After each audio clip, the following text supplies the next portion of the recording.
I remember years ago, someone told me I should take it easy on Trey because he sucks. And you are cheeks and I am not. Gave away JT, big mistake. You were careless, you're a bot. You are. And now, after week 8, you have nothing to say. I own you in this rivalry. I have won again, and you can go tell them that you blow now. Shout it from the rooftops, write it on the skyline. All you had was gone now. 6 win streak, you were happy. Now your heart is broken. All your sacco scars are open. Tell them you can't beat me. It's impossible. Impossible. Impossible. Impossible. Starting Jordan Love is bad. Falling for Caleb is worse. No QB production or tight end. Thinking your lineup is good. Building trades and waiver claims. Empty Sundays on red zone. They suck. And now, after the last fours, you have nothing to say. I own you in this rivalry. I have won again, and you can tell them that you blow now. Shout it from the rooftops, write it on the skyline. All you had was gone now. 6 win streak, you were happy. Now your heart is broken. All your sacco scars are open. Tell them you can't beat me. It's impossible. Impossible. Impossible. Impossible. Welcome into the Showtime Fantasy Football Podcast. Today is Wednesday, October 29th, 2025. It's Halloween here on the Blind Squirrels Fantasy League. This is your host from sunny Dallas, Texas, Ty Stewart Langston. Welcoming to my co-host from Rogers, Arkansas, Trayton Benz. How are we doing, brother? You know, could be better. Kind of got blown out by you this week. Flag football got canceled. The weather here has been kind of dog shit, but we're looking ahead to week 9. Hog basketball looks pretty good, so there's definitely some things looking up. We're in week 4 of fatherhood, trying to find some sleep. So that's all the things going on in my life. What about you? I'm just trying to build up wins as we head here into the playoffs. Week 8 rivalry week in the Blind Squirrels League. I think is this new this year that we started rivalry week? Yeah, I feel like that was just something Luke made up to try to make us care more, and I don't think it really worked. Yeah, I was a little confused looking at some of the opponents. Like I was a little confused why are Andrew and Cole rivals? I don't really get that. Well, basically, you had to make the rivals based on like it being East West or whatever, because it was like Oh, maybe the one week that all of East is playing all of West. I'm not really sure. either way, it was kind of another week of blowouts in the league. We didn't really have much come down to the wire in terms of Monday Night Football excitement. We'll start off with the recap here, going with the relevant matchups. Cannon took down Will 163 to 116. This was a bludgeoning from Mr. Kern as he improves to 7-1. Will falls to 1-7. These are just two teams going in completely opposite directions. Cannon bounces back from his first loss last week. This one, we saw a bit of a bounce back from Saquon Barkley here. think this was easily his best game of the year, 31 fantasy points. His first game over 16 of the season, so it was really his best game.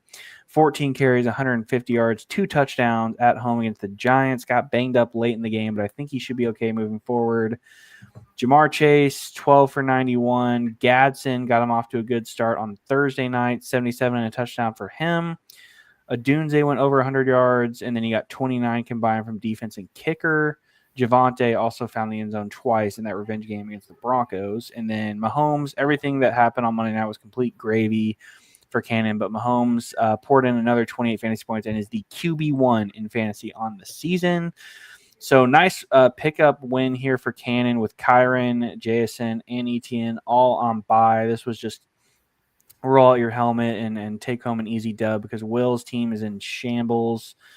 Gibbs was on bye. Lamar thought he might play this week, but he ended up getting ruled out with kind of a weird injury situation. Drake London got weirdly ruled out late as well. And then, of course, Mike Evans tried to come back last week, hurt himself again, now is on IR. So a lot of injuries to deal with here for Will. It's unfortunate. Quarterback, he ends up going with Aaron Rodgers in that Sunday night game. He had 20 points, but again, at that point, you're down so much it doesn't really matter. And that was his only 20-point game of the week. The rest of his team just didn't do much. Goddard actually was his second best player, 2 touchdowns from him on National Tight End Day. His third best player was Cameron Dicker. So whenever your third highest score is a kicker, it's usually not a good sign. Some really disappointing performances here for Will from Ramondre Stevenson, 5.4. Tyler Algier had 4 yards. Cortland Sutton, single digits against the Cowboys. Etienne and Pickens were both fine, but neither scored. And then Swift kind of got his usual 14 points. So 116, not like an abysmal number where you're going to lose every time, but when you're playing Cannon, definitely not enough to win. So, yeah, there's not much to say about this one. It was a blowout. You got anything to add? No, this one was honestly so irrelevant. I'm looking through and I didn't realize half these guys actually got started in our league this week. Aaron Rodgers, Ramondre, Algier. Why is Dowdle getting started at this point? So, yeah, Cannon's kind of a wagon. Just keeps winning. Will keeps losing. So, pretty expected here. Yeah. All right, next irrelevant matchup. Can you cue up our favorite mouse friend? Because this is our Mickey Mouse win of the week here, presented by Disney Plus and Hulu. We've got Lucas Raper taking down Jeremiah 89-80. Embarrassing winning score here for Luke. He should be ashamed of this win, but he will just take it in stride. Looking at Luke's team, second lowest. Yeah, it is the second lowest score of the week. Oh wait, yeah. Someone had 93, but yeah. So I mean, Daniel Jones actually had a solid game for Luke here. He traded for Jaden Daniels last week, but Daniel Jones gets the start. 29 points, 3 touchdowns. Pretty solid game from him as the Colts blew out the Titans. Harold Fannin, kind of a last-second waiver desperation dart throw by Luke that actually kind of worked out somehow. 15 points, 6 for 62 and a touchdown. And then that pretty much ends the story of double-digit scores for Luke. Chuba got to 9 with a garbage time touchdown. McCaffrey, first horrible game. Judkins, shoe kind of dropped there. Tez Johnson, that was an embarrassing waiver start. Even Pinero could only muster 1 at the kicker spot. So I guess the bright side for Luke is you survive the Sun God Bowers Devontae triple bye week and you get the win, but definitely not the way he expected to if he was going to win. And then for Jerry, this is kind of just the same story, new book, same chapter, whatever you want to call it. Jerry 1-7, just can't seem to find any points or any semblance of positivity in his lineup. Baker, who's been kind of a stud most of the year, only 4, that killed him. He lost the quarterback battle by 25 and only lost the game by 9, so brutal there. Kamara, I don't know if he actually got hurt, but he sucks. He did. I'm not sure why he's playing him. Dalton Kincaid kind of fell back to earth as expected, only 1 catch.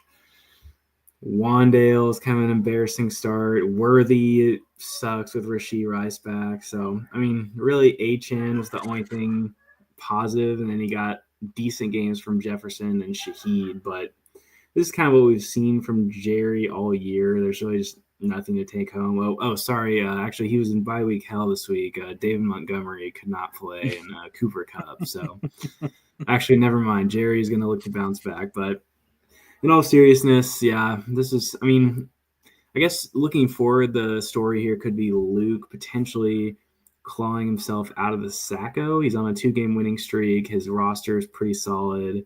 But Jerry is pretty much just trying to look at Sacco matchups. Yeah, starting two Saints in your lineup is never a great sign. I think if you had told Luke coming into the week that with Sun God, Bowers, and Adams on bye, that if he got one touchdown from all of his skill players and McCaffrey was in single digits, he would have given himself an auto loss. This one was actually pretty in Jerry's favor, or at least I think it was like 60% entering the afternoon games. And then, like you said, like losing the quarterback battle, because that Colts and the Bucks game were at the same time. Watching Daniel Jones go for 30 while Baker Mayfield, who was like top 5 before this week, gets 4 is just absolutely brutal. Kind of like you said, though, Luke will take a win any way he can get it. All right, our next irrelevant matchup we'll recap involves, again, two teams headed in completely opposite directions. Cole Walker picks up his 5th win, handing Andrew his 6th loss in a row. Andrew Moore in absolute shambles here ever since Bucky, Lamb, and Kittle went down. This one was, again, another 50-plus point blowout. Tucker Kraft, the tight end 1 in fantasy right now, 143 yards and 2 touchdowns on Sunday Night Football, tight end, National Tight End Day. The Buccaneers, he got a 25-point defensive performance here, outscoring the Bears D 25-0.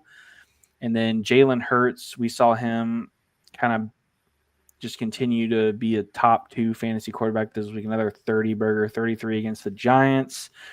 The most shocking thing about this was that he put up 150, and Bijan at home against the Dolphins was ass. 4.3 fantasy points for Bijan, just inexplicable there. The Falcons did not show up to play. Surprisingly, starting 2 Bills receivers also kind of worked here. We had Shakir and Coleman, who went for 17 and 4 respectively, and it was kind of a block move against Andrew, who started Josh Allen. Josh Allen had 25, which is fine, but when 88 of your 163 yards is going to Shakir and 1 of 3 touchdowns, that's definitely like a solid block. Josh Allen only 163 yards passing. That was kind of a byproduct of just game script and the way they were moving the football on the ground. So nothing to be worried about there for Josh Allen. He actually got kind of a lucky late touchdown that game. There was a pick or something that ended up with the ball at the 1, and they just immediately ran the offense out there.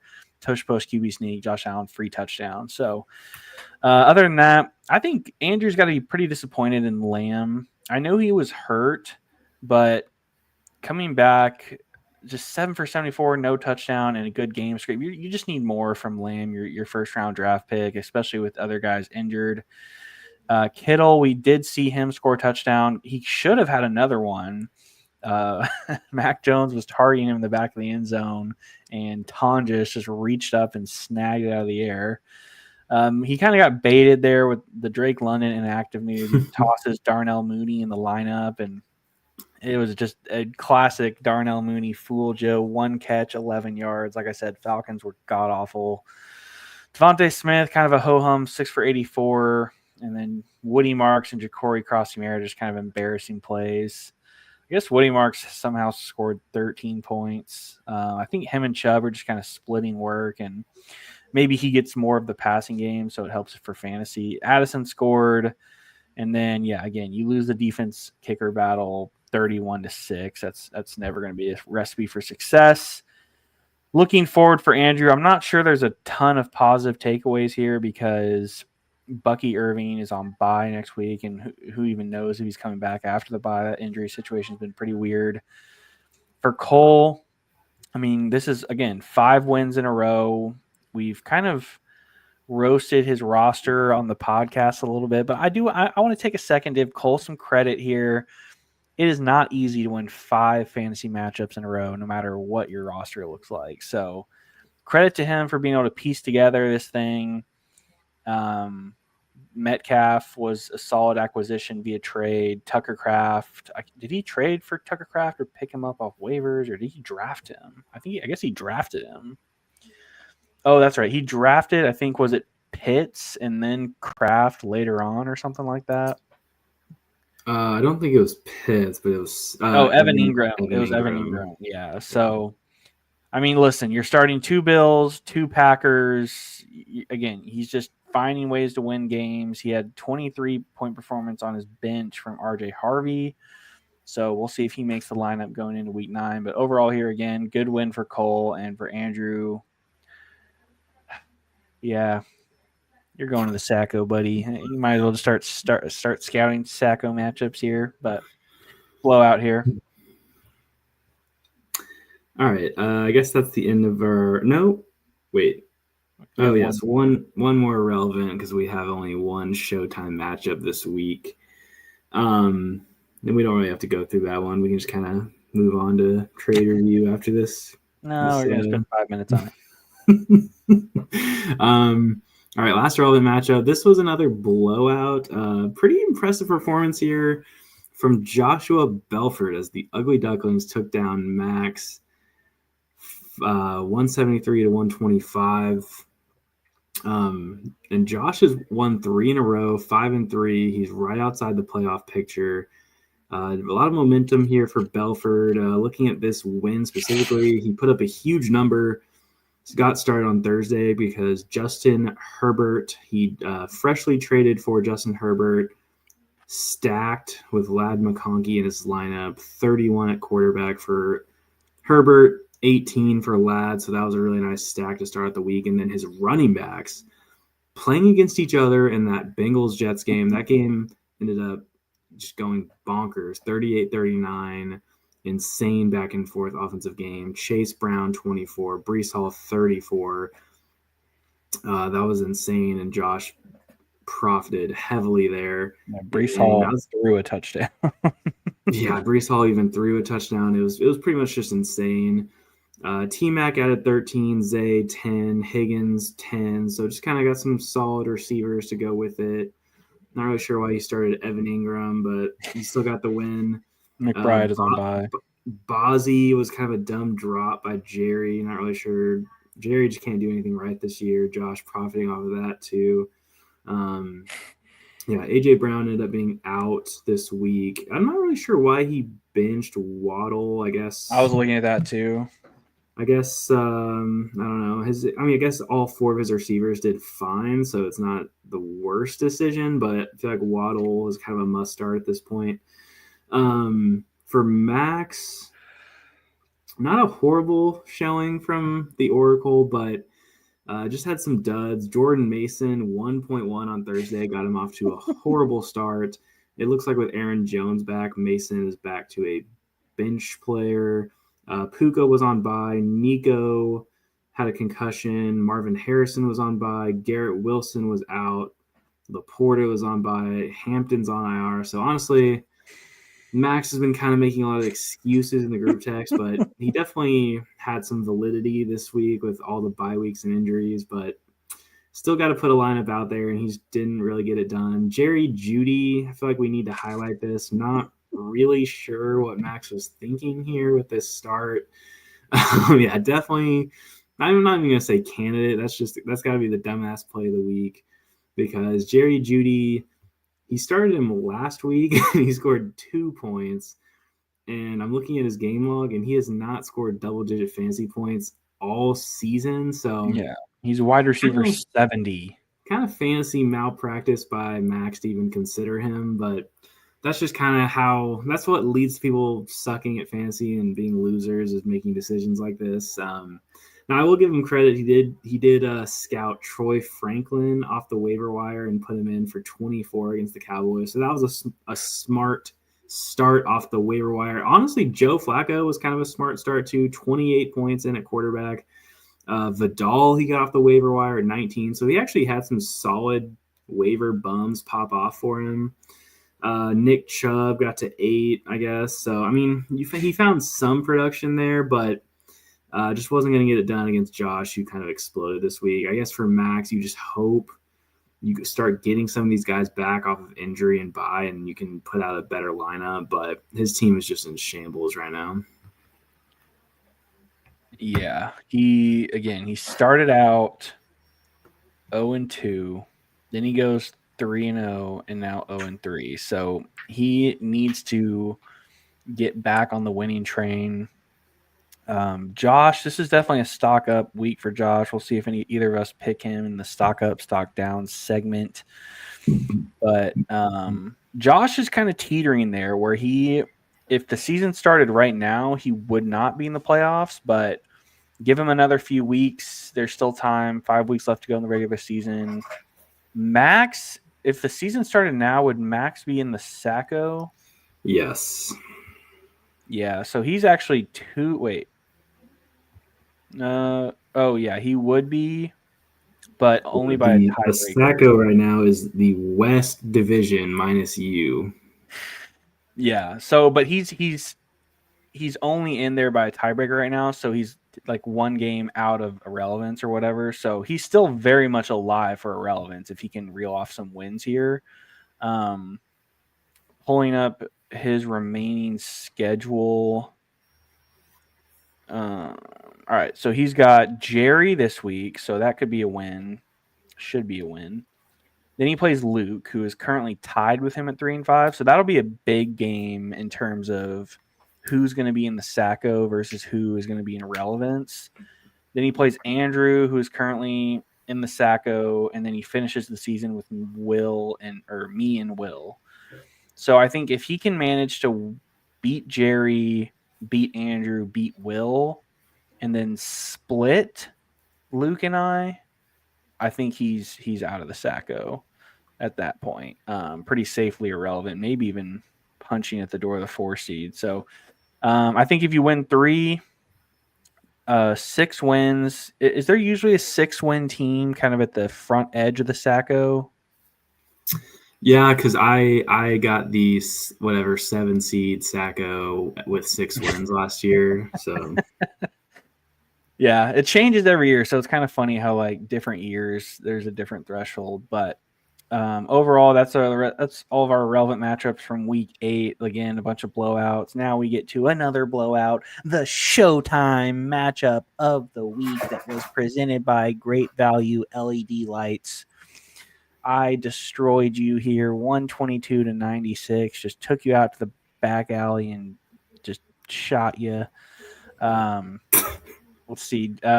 Despite a 36 burger from Jonathan Taylor, he was pretty much your main highlight. Dobbins had 13, Pitts had 10, but everyone else was in the single digits. Caleb was horrible.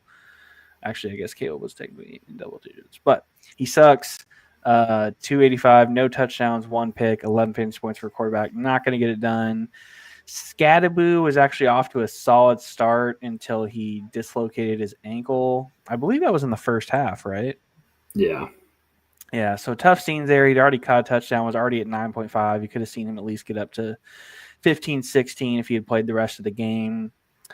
DJ Moore, it was kind of a what-if game for DJ Moore. It felt like Caleb was missing him in some opportunities, especially at the end of the game. He was wide open in the back of the end zone. Miscommunication between him and Caleb cost you a stacked touchdown, which wouldn't have won you the matchup, but would have at least prolonged your death and maybe giving you some copium for Monday night. And then Matthew Golden, holy shit, 3 receptions for 4 yards. You've already spike cut him. I think you cut him before waivers even ran, so you're just done with him. Didn't want him on your team anymore. You were kind of in bye week hell this week a little bit. JMO and then both Jags were on bye, but they suck anyways. Ferguson, kind of a really weird disappearing act from Ferguson on National Tight End Day too. He'd been the tight end 1, double digits every single week since week 1, been going off. He had 6 touchdowns in the last 4 weeks. Then he just goes to Denver and goes zeros. He had 1 target, no catches, no touchdowns, no yards, nothing. But yeah, just you didn't hit 100. You'd kind of been getting away with that the last few weeks. You had won 6 in a row coming into this game, a bunch of Mickey Mouse wins that we highlighted here on the podcast. I put a stop to that. You thought maybe going into Sunday you had a chance because of what QJ put up on Thursday. 0 bagel. QJ bageled. But it doesn't matter because James Cook, 216 yards, 2 touchdowns, absolutely obliterated the Carolina Panthers.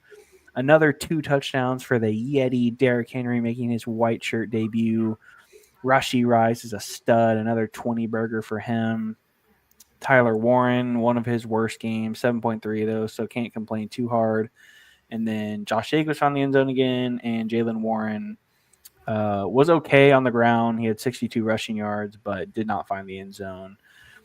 Dak Prescott was a huge disappointment in this one. It was good game script the entire time. Their defense was getting shredded, and he would just throw a pick. So 6 fantasy points for Dak, and I benched Drake May, who had 32. So cost myself 26 points for there, but didn't cost myself the matchup because your team is so inept. I just kind of had to barely try and beat you. I improved to 6-2. You fall to 6-2. Yeah, you can't really seem to buy a win against me. I beat you this year. I beat you last year. I beat you in the championship 3 years ago. I think I beat you in the regular season that year as well. Oh yeah, I mean I went 12-0 until week 13. So can't even remember the last time you beat me. At this point, you're definitely little brother.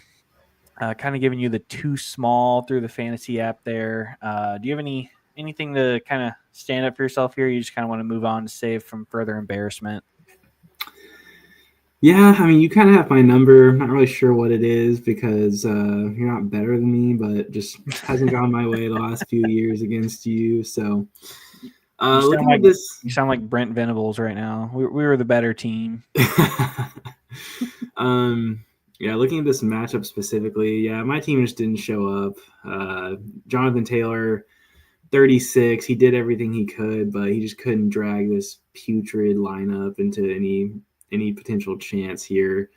Um, yeah, James Cook, Carolina just I don't know what Carolina's plan was defensively against the run. They just like watched James Cook sprint through them.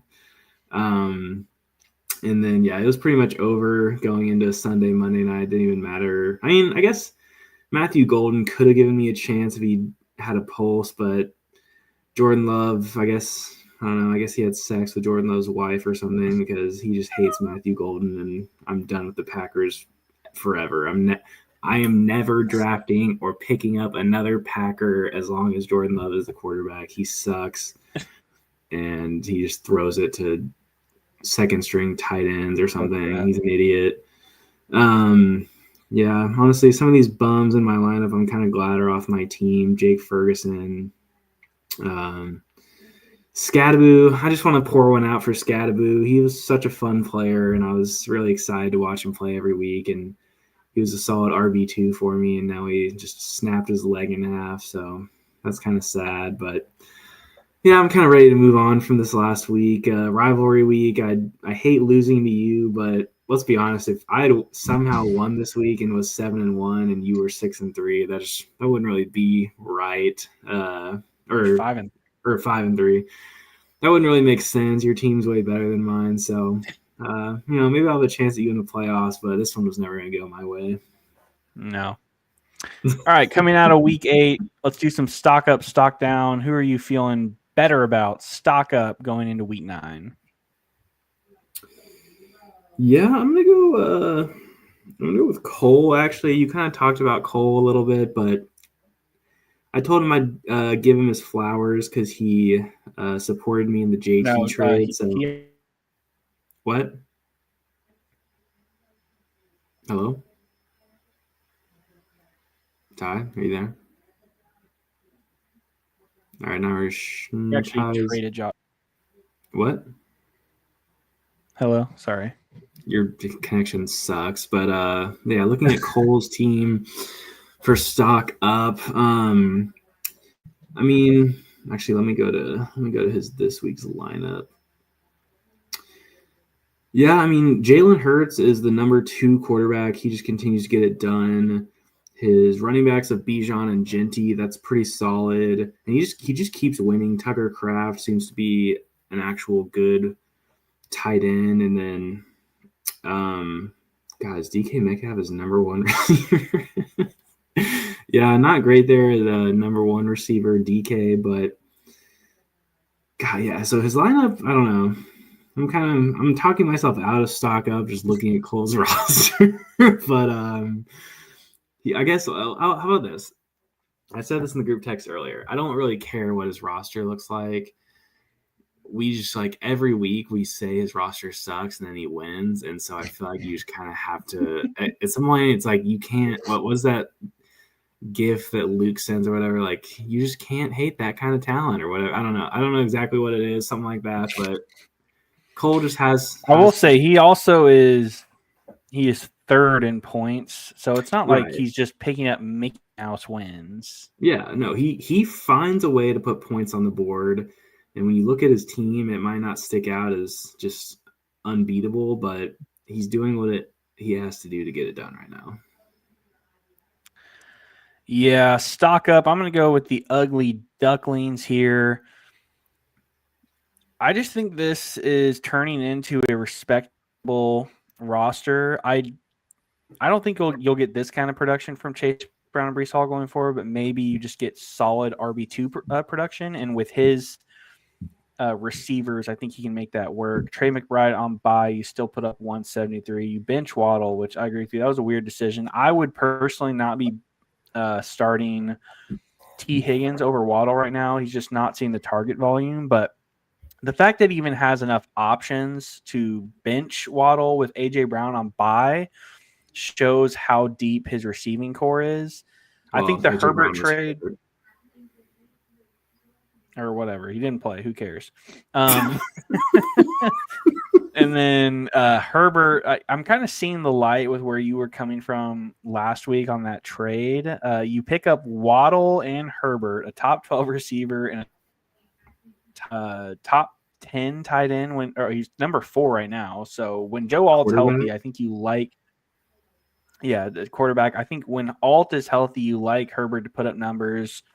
Lamar's coming back, which should help Flowers. T-Mac is a rookie, so he should get better as the year goes on, and McConkey's coming on. So I think there's just a lot of up arrows with a lot of Josh's players, A.J. Brown included. Injury notwithstanding, he's been a lot better since he was at the beginning of the year. So I don't know if he'll put up 170 every week, but I definitely like Josh continue pushing towards the playoffs and compete for that number 4 seed. All right. Who are you stocked down on? All right, stock down. I'm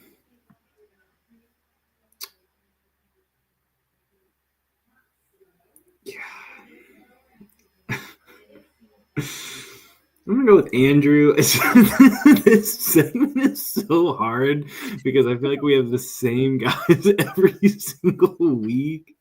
Yeah, there's not been a ton of parity this year. No, I'm going to go with Andrew. I'm looking at his team and I feel like he just can't find production. Like Krosky Merritt was supposed to be a breakout, and he keeps starting Bill, and I don't really know why. Bill in the last 3 weeks against two of them were really good matchups, 5-3, and then he still starts against Kansas City. He gets 2, and I'm sure he's who else is he supposed to start? Let me go look. He's probably starting him this week for all I know. Okay, he's actually benching him, but he's benching him this week in favor of Trevion Henderson, who has been even worse than Bill. So it's like, I don't really know what copium Andrew is sipping here with Bill and Henderson and these guys. I don't know. Do you agree with me that I feel like Andrew should have gone harder multiple times? He still has $144 of fab. Why is he not going harder for waiver running backs? And he's just leaning on these bums that have been on his bench all year. He's still rostering Luther Burden. Why is he rostering Luther Burden? And just okay, I will to give him a little bit of credit, we'll talk about it in the waiver segment, but he did go in for Tracy at 150. Okay, but I mean, I feel like, and maybe there just hasn't been many waiver options. I guess he got Woody Marks, but like he just hasn't really tried at the running back position. Josh Allen, do we need to have a Josh Allen conversation because he's the 8th quarterback, and I know that's including a bye week, but he's only scored more than 29 points once, and that's just not really what you're used to from Josh Allen. CeeDee Lamb, as you mentioned, I mean, he'll be fine. Kittle will be fine. But then, like, I'm looking at his roster this week. He's starting Jawan Jennings and Jacoby Myers. Like, Jacoby Myers is the number 51 receiver with no green arrow pointed up. Jacoby Myers' best week was week 1. Jawan Jennings is the number 67 receiver, and his best game was week 2 with no arrow pointed up. So it's like, why is he throwing these bums? And like, I guess he doesn't have any options, but I'm just like, I feel like he is not playing waivers well. And has he made a single trade? I was about to say, he doesn't try to improve his roster. And as much hate as I get for trading JT, this is the and he had Bo Nix. This is the perfect kind of roster. It's like trade Josh Allen and keep Bo Nix and trade him for a skill player, or trade CeeDee Lamb for multiple starters. Like his team, you can't just throw out this roster week after week. And it's just like, I'm almost frustrated as a fantasy player seeing somebody do this to themselves because it's just like total incompetence. I'm looking at his draft right now, and I think okay. The one trade he made was just swapping Lamar for Josh Allen before the season. Which I guess you could say has worked out because of the injury, but Lamar, I think we all agree with when Lamar is healthy, he's going to be putting up more points than Josh Allen. Yes. And I think he mismanaged the injuries. I think he should have tried to trade them. Now, are you going to get the appropriate value while they're hurt? Are you just setting yourself up for more of a Sacco? The Bucky injury has been the Lamb one. We kind of knew the timeline. The Bucky one has been weird, so I kind of get not wanting to make a move on that. And Kittle got hurt so early. I think what sucks for him is that all 3 guys went down around the same time, so he is just bleeding losses week after week. And he doesn't really have anything to plug those holes with because his 4th round pick was Trevion, who's been probably the biggest bust. Like, why does he have $144 of fab though? Like, you should at least be taking shots. I mean, he's a doctor. He's saving lives. He doesn't have time to do this, so. Yeah, no, agree with that. Stock down assessment by you. I'm gonna go with you. For obvious reasons here. You scored. Let me see. Let me pull up your schedule here. I just feel like your stock is tanking. No, actually, you put up 149 against Will. Wait, what the hell? I don't remember this game being this close. What happened in this game? Remember London and Swift had that Monday night miracle, and he almost came back on me. Yeah. No, I mean, you trade JT, which I think we'll talk about in trade review. So you lose your best player, so that's not going to be good for the stock. And then I just think your quarterback situation is not great. Caleb was in a good game script here against I don't think Baltimore's secondary is like top 10, and he could not throw a touchdown against them. Ferguson, I guess you traded him, so I can't really count him in the stock down. But Dobbins hasn't scored a touchdown in like a month. RJ Harvey just had 3. DJ Moore sucks. Golden sucks. Scadaboo hurt. Honestly, Scadaboo hurt probably the biggest reason for stock down, just because he was kind of a breakout gem, like a free top 10 running back you drafted in round 12, and now he's just gone, and you didn't have Tracy. So you just take out a top 10 running back off of an already not loaded roster. Not great. So stock down for the BOGO Caniacs. All right, now it is time for the waiver wire segment presented by Vet Probiotics. All right. This was actually probably the most interesting waiver wire we've had maybe all year, but definitely in a while. We had a big time sweepstakes, as Pro mentioned, with the Cam Scatterboot injury. Tyrone Tracy was on waivers. Will played a little bit of waiver wire chicken with Tracy last week. I believe he picked him up, dropping Mike Evans, and then picked Evans back up, dropping Tracy later in the week. I have no idea what prompted that. Evans is reportedly out for the rest of the at least fantasy season. There's maybe like he can come back like week 17, 18 and ramp up for the playoffs, but it's pretty widely accepted Evans isn't going to do much for fantasy this year. So he actually Will ends up getting Tracy because he's the leader in fab, but he basically just cost himself $151 a fab by being a moron. And I do want to ask you, Andrew goes all in here, $150, but just can't get up to Will's number. Cole had a $86 bid in, Luke 74, you 70, Cannon 68, Josh 55, me 0. Maybe just the entire league forgot to put in waiver claim. Never know. But I do want to ask you, how do you value Tracy moving forward with the Scatterboot injury? Obviously, Devin Singletary's there. Tracy had a good stretch of games to end last year. He's been kind of disappointing this year in limited work. Do you think Tracy comes in and can like immediately fill a flex spot for Will and just kind of be a set it and forget it flex? I don't want to say set it and forget it. I think he'll be definitely worse than Scatterboot was. I think he'll be about 70% of Scatterboot, which is not necessarily a must start flex, but it's a probably start flex. I think Tracy's a solid enough player, and I think just getting someone who's a every week potential flex, like you can see how valuable that is based on how people bid their fab here, just because you don't, especially this late in the year, you're just not finding that for the rest of the season on waivers. And so this was basically who had the most fab left. They were getting Tyrone Tracy. Yeah. So good addition here by Will. Second highest would be Kareem Hunt to you.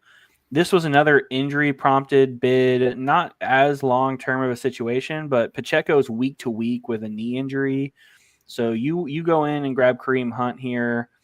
A couple unsuccessful bids from Luke for 31, Andrew for 16, Josh for 7. So you got the second best prize the week off waivers, Kareem Hunt, playing Buffalo this week is without their starting D tackle. I don't know. He has a bye the week after, so Pacheco could actually come back in week 11. So this could easily just be like a 1 week rental. So I don't know. Do you think $55 is worth a 1 week flex? Yeah. I mean, the thing is, during these like weeks 9, 10, 11, with all the bye weeks, injuries, a guy on the best offense in the NFL who gets goal line and with Pacheco out is going to get probably 15 carries, a couple catches. Like that's pretty much. He's on bye week 10, and Pacheco could be back week 11 is what I'm saying. No, for sure. I just think that that's a must-add guy and probably must-start for this week. And a lot of it was the Buffalo matchup. Ed Oliver's out. Buffalo's run defense kind of sucks. So to me, it was kind of a free, easy RB2 off of waivers. And well, not free. I had to pay $55 for him, but and then the thing is they call Pacheco week to week, but for all we know, he could go on IR. He could be out for 3 weeks, 3 games, and so it's like maybe he does miss the Denver game or something. And then it's not like Pacheco has been doing that good. So if Kareem Hunt performs well, he could be a desperation fall in the end zone flex after that. Like, I don't know that I'm immediately dropping him when Pacheco's back. And so yeah, I just thought he was worth adding for, especially for me. I know I had traded for depth, but losing Scatterboot, I think I had texted you about this. I only had 2 running backs on my roster, and that was Javonte Williams, and J.K. Dobbins. So I basically needed a running back with a pulse, and so I knew I wasn't getting Tracy, so I kind of went all in on Kareem. Yeah.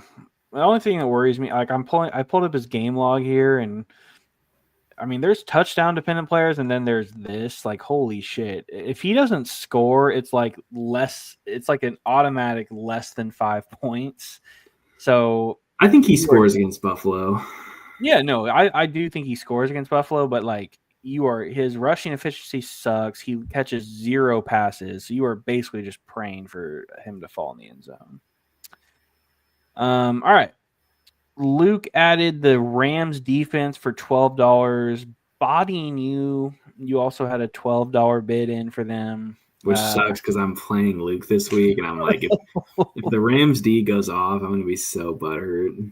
Yeah, so lock it in. Kickoff return, strip sack, pick six. Rams going for 20 plus, easy. A lot of people were in on the Rams. A bunch of unsuccessful bids across the league. Andrew adds the Lions defense. They are hosting JJ McCarthy in his 3rd career start. So like that play there at home in Detroit, I was also in on them. Me and Cannon had $0 bids in for them. You as well had a $0 bid. Max going back to the Stafford well here. He is giving up on Flacco. That was just a 1-week thing. Stafford off by. Max adds him back into the fold here. $5 bid just to make sure he gets him. Luke tried to snake him for 0, and so did you. So you guys both got bodied there by Max's $5.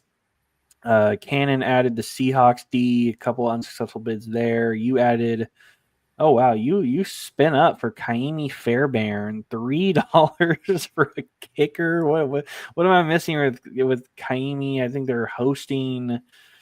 Who are they hosting this week? I think they're Denver. Yeah, they're hosting Denver. Is Denver like the worst team against kickers or something? Like, what are you doing? I just Kaimi is averaging 11 points a game, and I feel like No other bids. I feel like he's just too good to be on waivers. And he always plays well at home. He's the 5th best kicker in the league for fantasy. Yeah, I don't know. I feel like I wanted him, and I don't mind throwing a couple bucks on a kicker I want.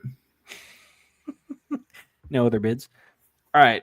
Cole adds the Panthers D. Jerry goes Bo Nix. I added Cairo Santos, who I might just drop him. He blows.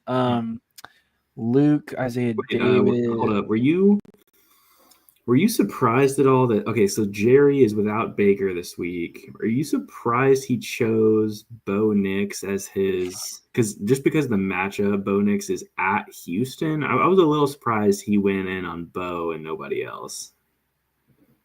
I mean, Bo has 75 fantasy points the last 2 weeks, and he's quarterback 5 on the year. So I think he's just easily the best fantasy quarterback available on waivers. And I don't really expect Jerry to know like how good a matchup is.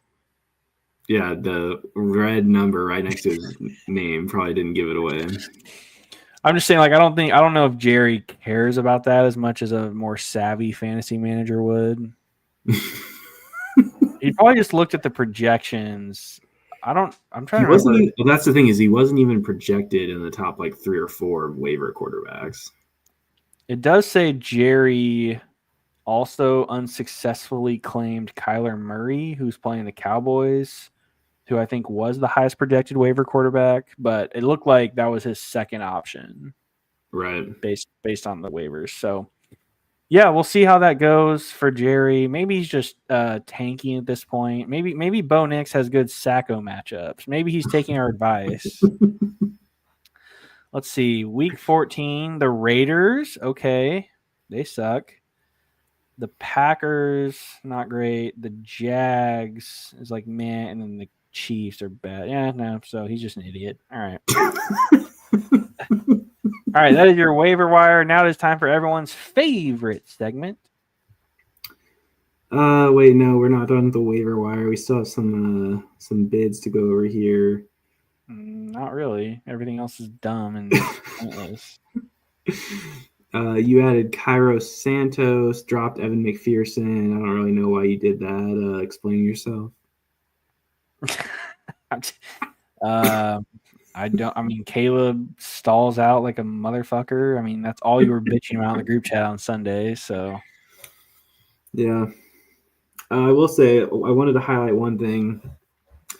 I feel like I kind of got away with a steal here and benefited from waking up early due to Knox crying at 4 a.m.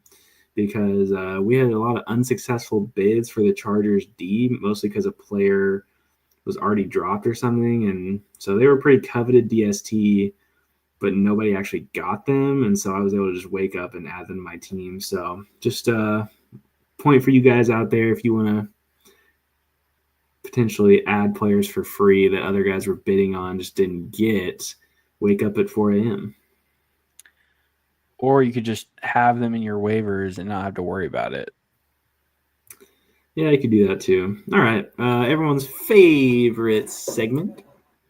Dun, dun, dun. Trade review.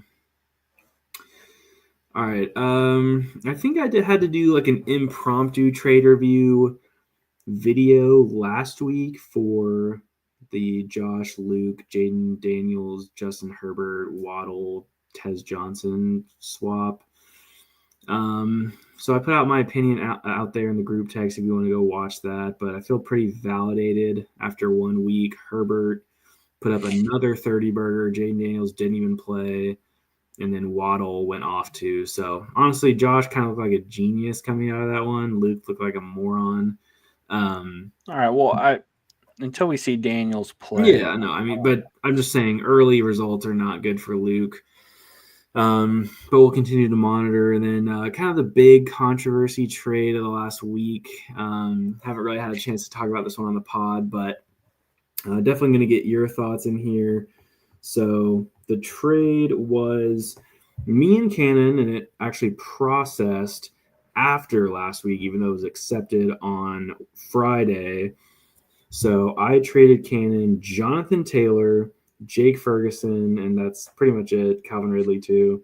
But Jonathan Taylor and Jake Ferguson for Javonte Williams, Michael Pittman, Rome Odunze, and Aronde Gadsden. So really, if you look at it, the tight ends were just a swap. Jake Ferguson for Aronde Gadsden.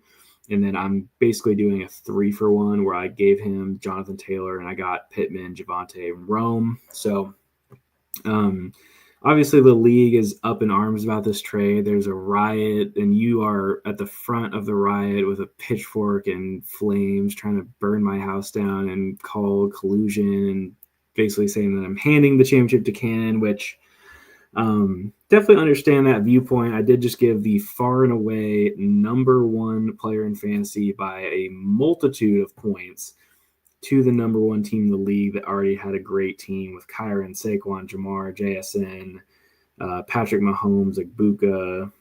Yeah, Cannon's team was stacked, and I just made it even more stacked. But I think you also have to look at it from both standpoints and also just from Cannon's standpoint overall. I think he was always going to look to consolidate his depth. And we've kind of talked about it all year, but Cannon had such a good draft. He just made almost all of his picks turned into like good startable players. And then he also made a couple savvy waiver claims and some other trades. And really he's worked his roster to a point where he was benching guys every single week that were like everyone else would have loved to be starting. And so you got to give Cannon credit for building that depth. He was probably always going to look to consolidate it heading into the playoffs.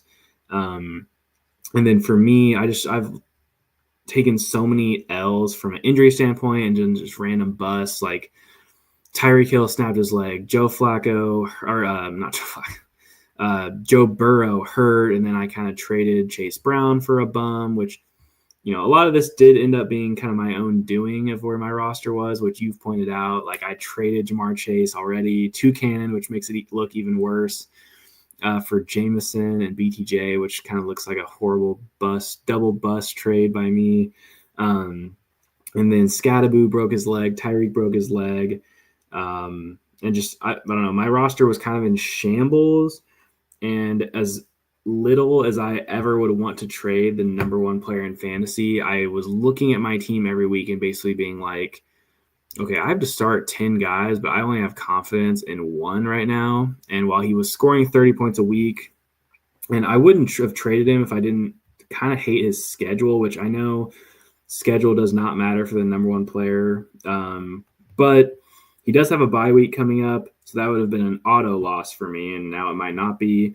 And then he still has a lot of tough road games against good run defenses at Pittsburgh, at Kansas City. He's playing the Texans, at Jacksonville, at Seattle. So he could be really, really good. Still the number one player, but if he averages like 19, 20 points, I don't really feel that bad about trading him. It's if he just keeps averaging 25 is if that's when I would feel bad. But I look at the haul I got back, and I feel like I'm getting a lot of hate for what I got back. But Javonte Williams, the number 4 running. So let's just start right there. Number 4 running back in fantasy. I got him back. Rome Odunze, number 10 wide receiver, and that's with a bye week in fantasy. And then Michael Pittman, the number 7 receiver. So 2 top 10 receivers, the number 4 running back. You could say maybe they won't all be that good moving forward, but I like all of them individually as players. I like their setup, their schedules, everything. And so I'm just going to shrug and say, you know what, I'm going to take these players and try to hope that overall they can supplement what my lineup would have done with JT and a bunch of bums. And so I still like the trade for me, honestly. And I guess I'll pause there and just briefly mention the tight ends. Gadsden and Fergie to me are not that far apart, especially after last week. Fergie showed that with CD and George Pickens both in the lineup, he could easily go for 0. His snaps have kind of been going downhill. So Fergie was running hot, but Gadsden looks like just as good of a player and just as good of a situation. So I don't really even consider that much of a downgrade. And so I'm really just looking at, again, I want to stress that I definitely understand the hate for what I did of potential like league balance or handing Cannon a better chance to win it all. And I know as his main adversary right now, I could see why that would upset you. But I do feel like for my chance to make the playoffs, my chance to have something more than just JT and the boys, this was something I had to do, and I feel confident in it. But I want to turn it over to you and kind of give me your thoughts now that you've kind of had a weekend to evaluate what all the players in the trade did and maybe think more about how it looks like for the league moving forward.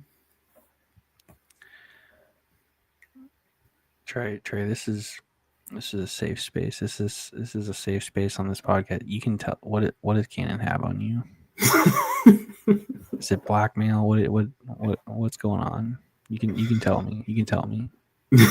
I turned the stream off. This is just you and me. What happened? It says live 5747. No, I'm curious. The main thing I'm curious about is what's next. Like, are you gonna let him fuck your wife? Are you gonna give him a car, your house? What I'm just I don't understand why you keep giving Cannon not even just top 5 players, the literal number 1 player at their position, running back and wide receiver, like Jamar Chase, numero uno, Jonathan Taylor, numero uno. If you took them off of Cannon's team, his team wouldn't even be that good.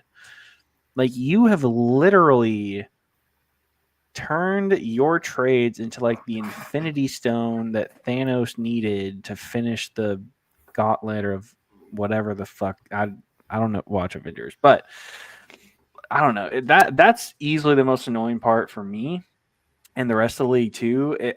I agree with you. Like, if you just showed me the trade and it was from another league with no context, don't know who the teams are, you just showed me that trade, I would say I would still grade it as a loss for the Jonathan Taylor owner because I never really believe in giving up studs or giving up the best part in the trade, much less the number 1 player, because I just don't really like. I think the sum of the parts you got back, while they may all be good, will never, like you said, you traded 1 player you felt confident in out of your 10 starters because you only had 1. Now I think you have 0 in terms of like Are you really confident? Like, you wake up on Sunday and you know you're getting 20 from Javonte? No.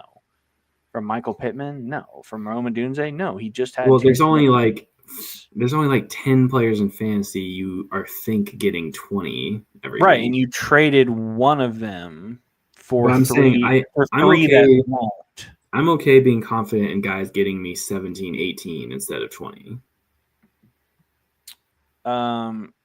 Okay, I don't even think they'll get you that. But I do think the one part of the trade that aged well for you was the Gadsden Ferguson piece, because I agree with what you said. Ferguson, what the hell? Andrew's trying to offer me a trade mid pod. Nope. Ferguson with Lamb back, he's just not as valuable. Or one target, 0 catches, and then Gadsden has had 2 really good weeks in a row at this point. And the yardages are like gaudy numbers. Like, for a rookie tight end to put up 164 and then 77 back-to-back weeks, 25 fantasy points in 16. I mean, he is full on breaking out. So I don't hate that acquisition. And again, like, it's probably a slight loss for you value-wise. I think the most annoying part of the trade, I told you this, and I think the rest of the league would agree, no one was made aware that Jonathan Taylor was going to be put on the trade block. No one was aware that he was available. It seemed like you just did you approach Cannon or did he approach you? That's a good question. I know the answer. You're desperate No, ass. he Approached him. no. I think he approached. You're full of shit. No, here, wait up. I'm gonna get Cannon to send screenshots. No, he texted me.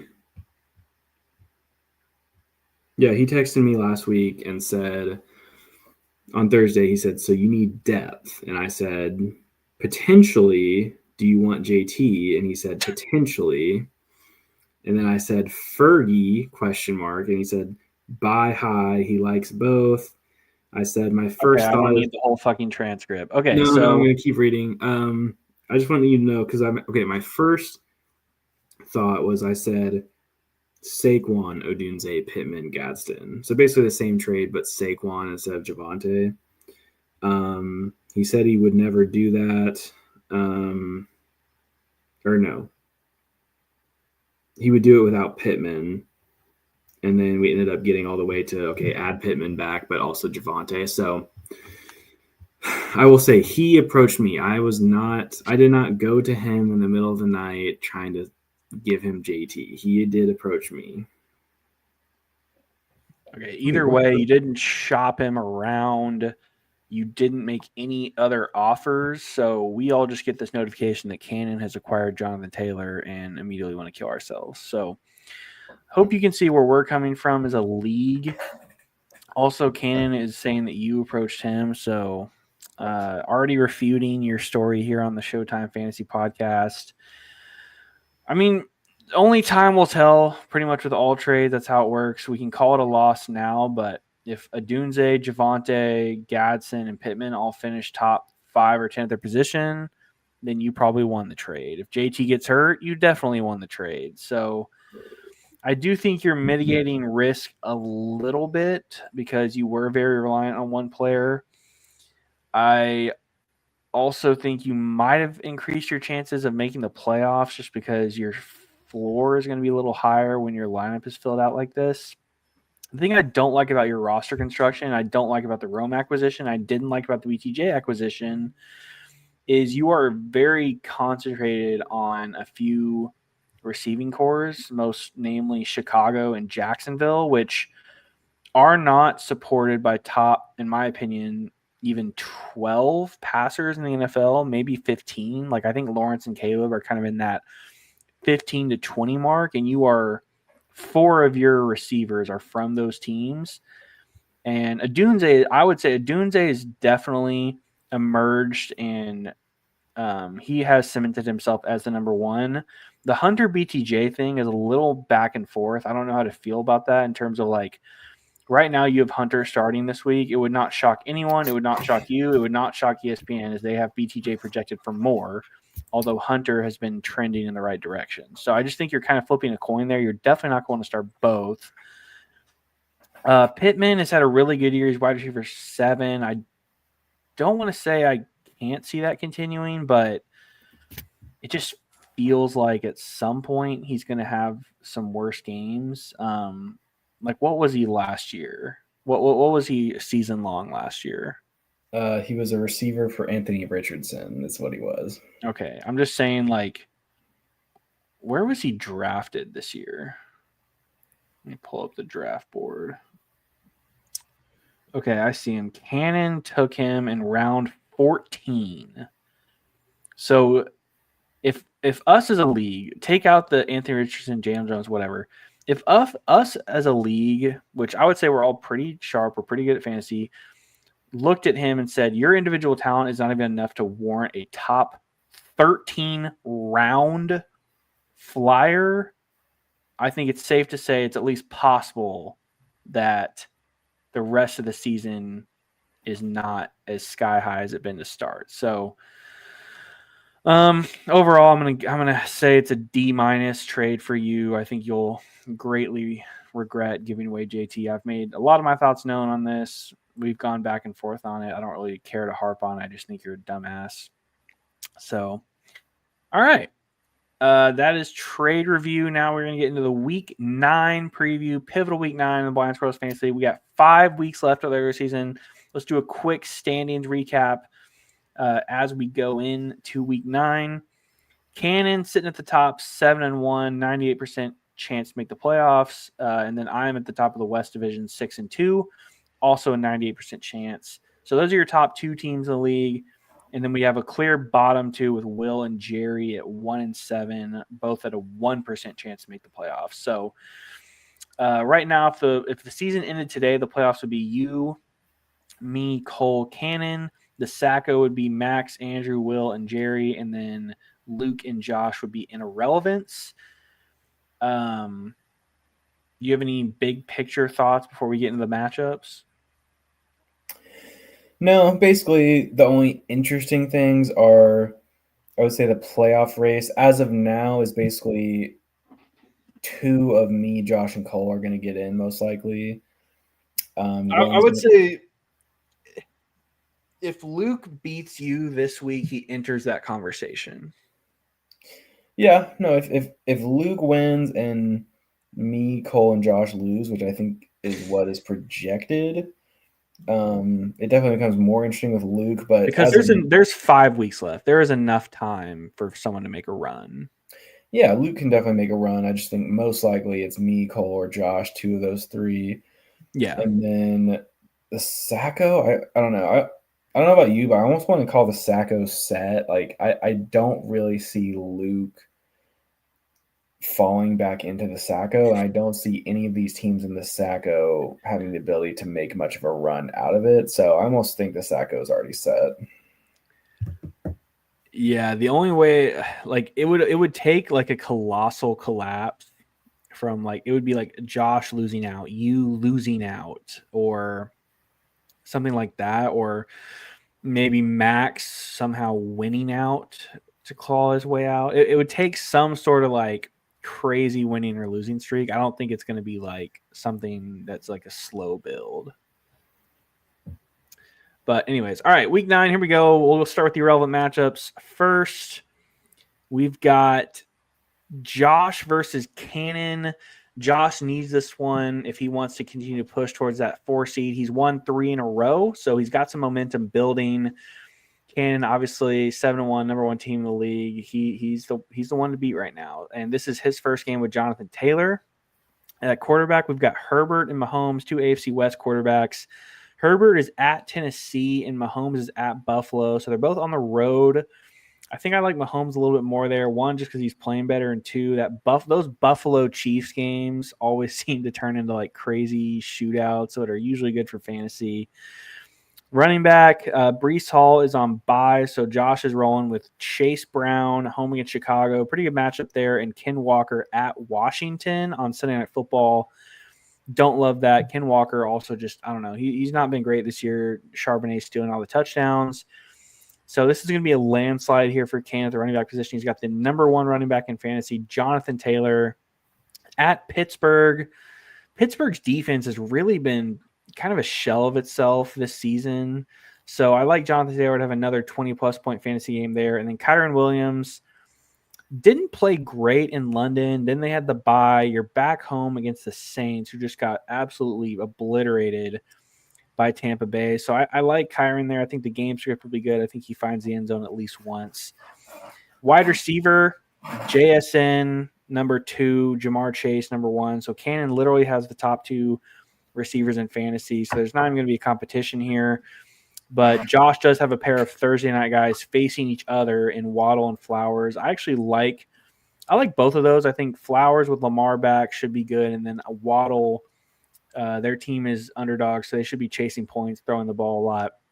I think both those guys can get Josh off to a solid start tomorrow night. Tight end is where Josh will have the advantage. Trey McBride taking on a horrible Cowboys secondary versus also in that same game, Ferguson for Cannon, newly acquired via trade, number 2 tight end in fantasy, but he's kind of just, again, a little bit of a downward trend for Ferguson since Lamb came back. And I think the Cardinals defense, they have some solid DBs at covering tight ends. So I think Ferguson will be fine, but McBride definitely has the advantage there. Flexes, Josh is benching T-Mac and going to rock with McConkey and Higgins. And Cannon is going with Rico and Travis Etienne. As Saquon's on bye, Egbuka's on bye. I think Josh has pretty clear advantage here at Flex. Ladd is playing great.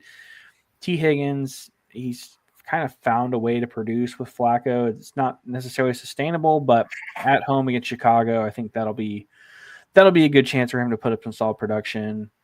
Overall, like I said in the stock up segment, I like where Josh's team is headed. I just don't think I can pick someone playing against the number 1 running back, number 1 receiver, number 2 receiver, Patrick Mahomes. Like, Cannon's team's just too loaded. I can't pick anyone to actually beat him.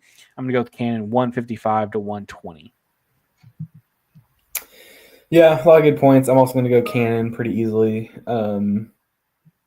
Okay. Next irrelevant matchup, we got Max and Jerry, 1-7 versus 3-5. All right, let's look at this. Matthew Stafford versus Bo Nix. Definitely Stafford there, home against New Orleans. That's a pretty good matchup. Run for that, so that's advantage Max. Running backs, he has Pacheco in, who's pretty doubtful to play. If he doesn't play, he might be forced to start Nick Chubb or Jordan Mason. I don't really love either of those guys, so pretty tough situation for Max at RB2. But Kamani Valdal, actually, I like this week at Tennessee. He was really good last week. But Jerry's got Kamara, who's questionable. He limited practice, so he'll probably play. And then Achane.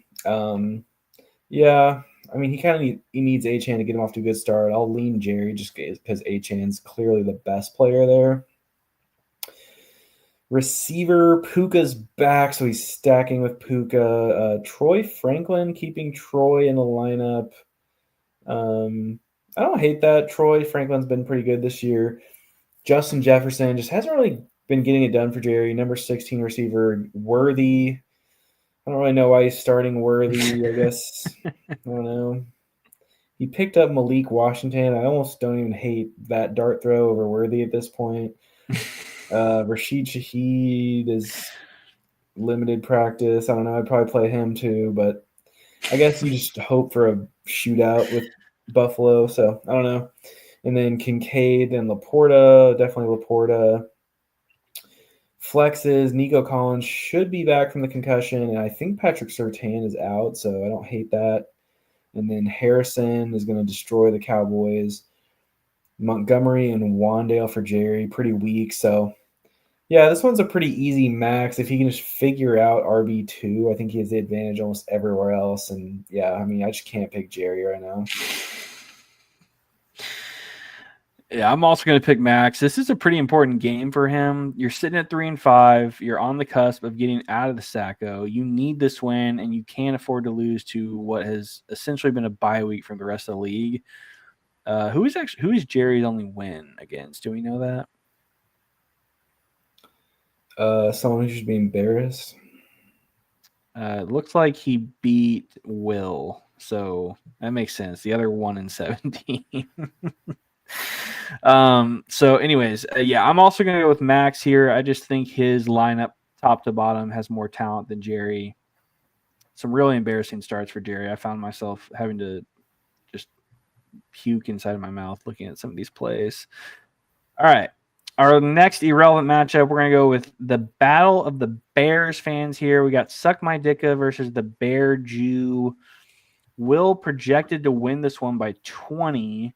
Andrew's still dealing with some injuries. We've got the quarterback battle of guys who were traded for each other beginning of the season, Lamar and Josh Allen. Lamar is back from that hamstring, playing against the Dolphins. I believe Lamar is from South Florida, so he likes to go off every time he goes back there. I think he's going to have a big-time game, 30-plus fantasy points from him. Running back, we got Jahmyr Gibbs and DeAndre Swift versus Woody Marks and Trayvon Henderson. Right now, this is the biggest weakness for Andrew's team is the running back position with Bucky Irving still hurt and having zero depth. Kind of like you mentioned earlier, Bill Krosky finds his way to the bench, so that leaves Henderson, who apparently Ramondre did miss practice today, so we could see more volume for Henderson this week. He did have 75 rushing yards, which is his season high last week, so maybe we're starting to see just a little bit of glimpses of that Henderson rookie breakout. But definitely can't side with those players over the star power Jahmyr Gibbs and the consistency of DeAndre Swift. Swift actually RB11 on the season. That's higher than I would have guessed. He's just been so solid. Wide receiver, we've got CeeDee Lamb on Monday Night Football and Jordan Addison versus George Pickens also on Monday Night Football. So a little Lamb versus Pickens. Who will Dak favor in that one? And then Will's wide receiver 2, he's going with Chris Olave, wide receiver 14 on the season. But he's at the Rams, and I believe the Saints came out today and announced that Rattler's headed to the bench. They're rolling with Tyler Shaw for like the rest of the season. So I can't really imagine that's a great thing for Olave. I'm going to rock with Andrew at wide receiver just because CeeDee Lamb is a monster, and I do think he's due for a massive game.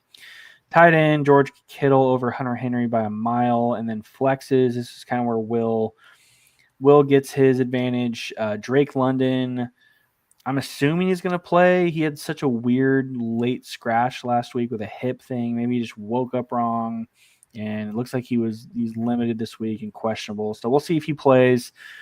If he does, I do like that spot for him at New England. And then Tyrone Tracy, fresh off waivers, into the lineup, projected 13.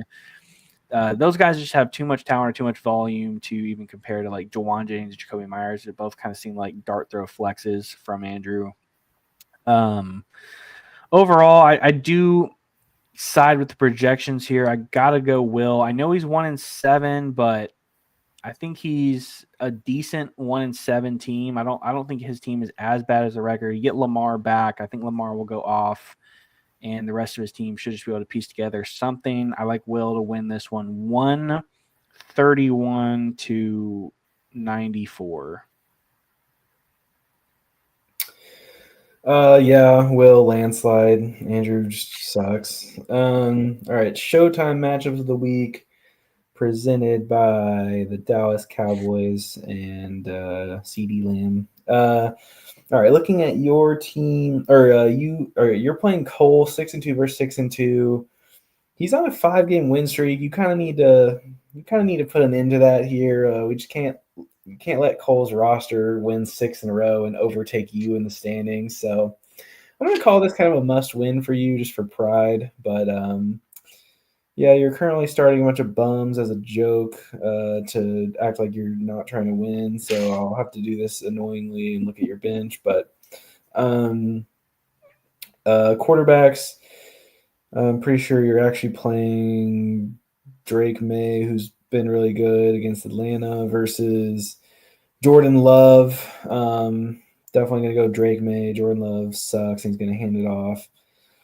Speaking of handed off, you have Josh Jacobs at running back along with James Cook and Derrick Henry, just a nasty running back trio. Derrick Henry against Miami should be really good on Thursday. Josh Jacobs should destroy Carolina, so you're feeling great there. He does have Bijan and Genty kind of full strength for the first time, it feels like. Genty against Jacksonville, that's kind of his first test for Cole to see is he actually going to be a really good RB2 for him. But obviously, your running backs just easily clear his. Receiver, DK and Romeo. So he's kind of doing this Packers mega stack with Love, Romeo, and Kraft. Kind of feels like a Trey from 20. Like I literally got the Sacco trying to do this, so I'm not really sure why. I'm sure the Panthers will force them to throw the ball a lot. Yeah, no, I don't really see this going well, especially since you're starting Jacobs. I see a lot of quadruple whammies in Cole's future. No, I'm actually not starting Jacobs. Yeah, you're gonna start Jacobs, or I'll quit the league and call collusion. Receiver, anyways, yeah, he also has DK. You're going with Rashee Rice and probably Diggs. If I guess he's questionable too, but probably just a limited on Wednesday. Yeah. You're going to go Diggs for the stack with May and then Rashee Rice, who's been a stud. Yeah, probably got to lean you there just because Rashee's been so much better than any of his guys, and Diggs has been solid at least. Kraft versus Warren is kind of a wash there. Both really good tight ends. Flexes, he's in. Khalil Shakir is actually not an embarrassing flex. RJ Harvey is definitely an embarrassing flex. He lucked into 3 touchdowns last week, but he's at Houston this week. And then for you, I'm guessing it's probably like Jacobs and Warren again. Warren, yeah, you kind of need Jalen Warren to show up. He's kind of mid a lot of times unless he's playing Cincinnati lately. So Colts at home definitely want Warren to finally find the end zone. He's only scored 1 touchdown this year, and it was a receiving touchdown in week 1. So yeah, you're kind of desperate for Warren to finally fall in the end zone. But well, either way, bench, so I'm not really that desperate. Yeah, either way, I think you're going to beat Cole pretty easily once you actually set your lineup. Cole's team, just we've been talking about this. He has Bijan, but with no Hurts, he's doing a Packers desperation stack. It's pretty embarrassing. So I'll go with you, but it won't be that easy. It'll be like 130 to 118, something like that. Yeah, this is a tough one for me. I'm counting on QJ to bounce back after that big bagel. I do like what I've seen out of Emmanuel Wilson. Last week he had 11 carries for 61 yards, 10 fantasy points from him.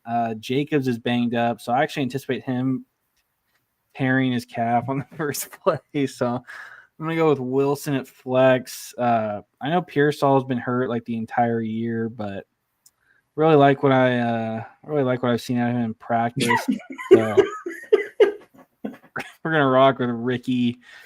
And then Kyler, I mean, the Dallas Cowboys, that's just a free space defense. Kyler Murray, I'm sure he's been playing Call of Duty and not watching any game film for the last month when he hasn't been playing. But what better way to come back than prime time against the Cowboys? So I like my lineup this week. I think I've got a lot of good plays. Derrick Henry tomorrow night is going to get off to a monster start. I like 2 touchdowns out of Derrick Henry. And yeah, his Packers super stack is a joke, and I'm going to blow Cole out, unfortunately, because I want the 4 seed in the playoffs.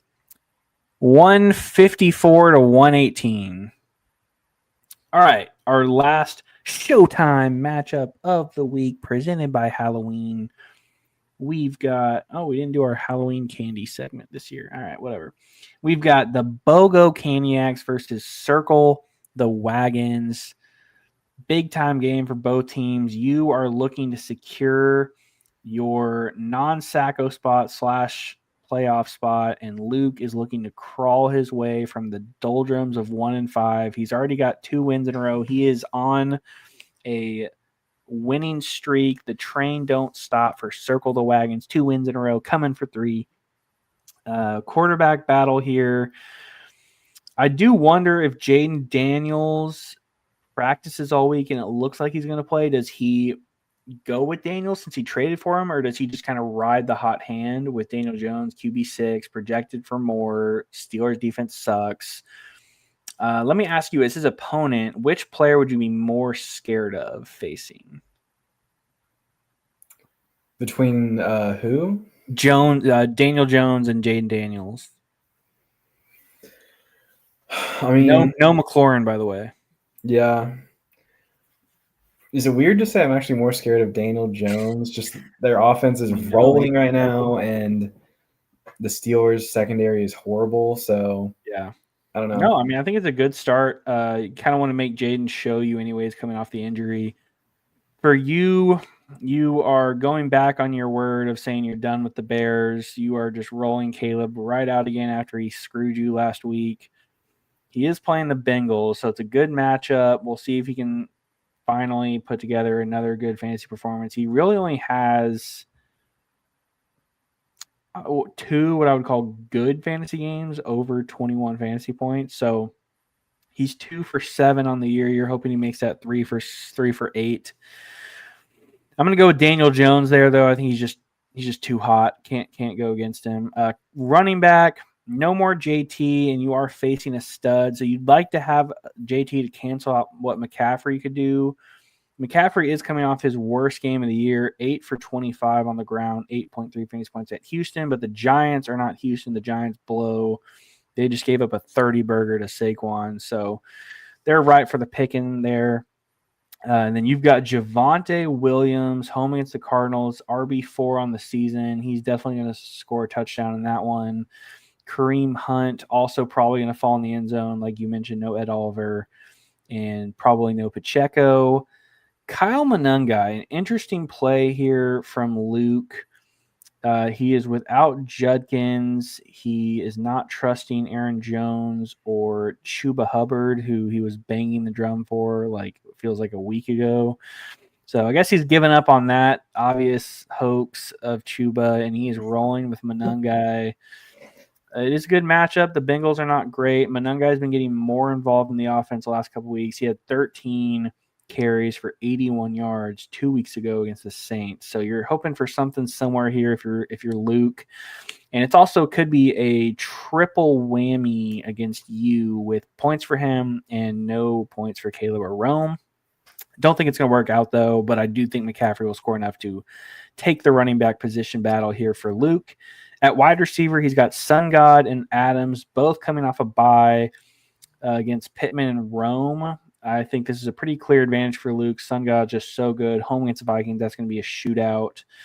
And Devontae, while the game script may not be there, it seems like anytime they get inside the 5 or 10, Stafford just checking out of whatever it is and chucking it to Devontae. So I know if they're inside the 5, you'll kind of be pretty scared there, the Rams. Pittman and Adunze are both solid options. I think they'll both get around 15 points, but just won't touch the production of Sun God.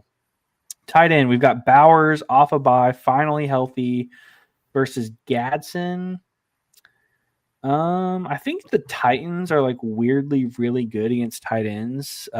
Tyler Warren has played them twice, and those are his worst 2 games of the season. And I think they're top 5 against tight ends. So a little worried about Gadsden, but he's been playing really well. I'm definitely going to side with Bowers, though. He was the tight end 1 for a reason. I think he's finally healthy, and he'll show it this week home against the Jags. I like Bowers to go for 17 plus in that game. And then flexes. We've got Keenan and Debo versus the 2 fat asses versus Travis Hunter and Bam Knight. What if I had told you in the preseason that you would be starting Kareem Hunt, Michael Pittman, Arunde Gadsden, and Bam Knight by week 9? Pretty wild. He does have a good matchup against the Cowboys, and he is presumably the starter. They cut Michael Carter, and DeMercado is still getting silently punished for fumbling. Travis Hunter had his best game of his rookie season before the bye, 20 fantasy points. You're expecting another 20 burger here against the bummy Raiders. This isn't. I think. I mean, flexes. I kind of view this as a wash. I will say, with no McLaurin, you could see an uptick in targets for Debo. And if Jaden's back, I could see Debo having a nice game. I got to give the edge to Luke just because he's got more proven veteran guys. And you're starting Bam Knight. So when I look at this, Luke needs this game more than you. You're still holding those 6 wins, so you could take an L here and still kind of make up some ground towards the end of the season. Luke really needs this one. I think he gets it just out of pure desperation. Circles the wagons here. I'm going to say Christian McCaffrey goes for 30. None of your guys go for over 20, and it makes you feel dumb for giving up JT. Immediate, instant non-dividends for you. Luke wins this one 145 to 124. Yeah, pretty easy win for me here on the board. Kyle Monunga is kind of an embarrassing start. Daniel Jones, he'll turn back into a pumpkin this week. Pretty easy win for me. I think Caleb Williams has his breakout game in the NFL. Multiple stack touchdowns to Rome Odunze. Travis Hunter breakout. Bam Knight, Kareem Hunt, great waiver wire starts. And then Javonte Williams on Monday Night Football plunges into the end zone multiple times, and I beat Luke in a landslide, 148 to 110. Luke sucks, and I'm going to go to 7-2. All right. Well, thank you guys all for listening to this week's Showtime Fantasy Podcast. Hopefully, we'll get some more entertaining matchups this week. Should be a fun one. Next week, we'll be back at you with a Week 9 review, Week 10 preview. Everyone, good luck in your fantasy matchups this week. See you later.